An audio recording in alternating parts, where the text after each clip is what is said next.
I don't know what to do with my hands.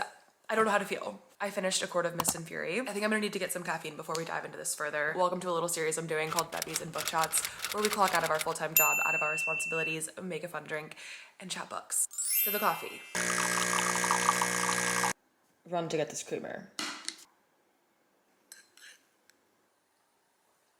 I swear it just tastes better out of a Christmas mug. Some spoilers are likely incoming, so proceed at your own risk. I'm going to try to talk about this calmly and rationally, even though that's incredibly difficult when they hit me with this line at the end of the book.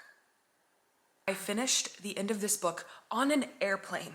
That's not an ideal place to finish this book. Okay, I felt so trapped in my seat. Guy next to me, middle seat, fully asleep. Fully asleep. I wanted to run. I wanted to sprint. I wanted to crawl out of my body.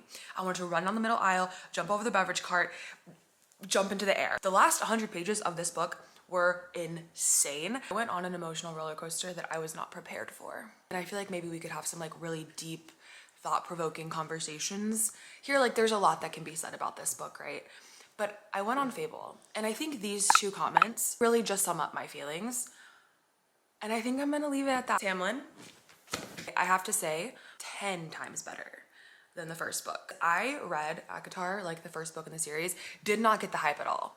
I was like, this is so not, I didn't like the male main character. In case you haven't figured that out, I didn't like the male main character in that first book. I was so confused with what people saw in this. I get it now. I get it now. Maybe we'll have a deeper conversation about this when I'm not so worked up. But for now, I'll read you the quote that solidified for me, along with so many of his actions, that Rhys is 100 times the man, beast, high lord, whatever that Tamlin will ever be. Feyre is High Lady of the Night Court, my equal in every way. She would wear my crown, sit on a throne beside me, never sidelined, never designated to breeding and parties and childbearing. My queen. My equal. You better watch out, Tamlin, you little bitch.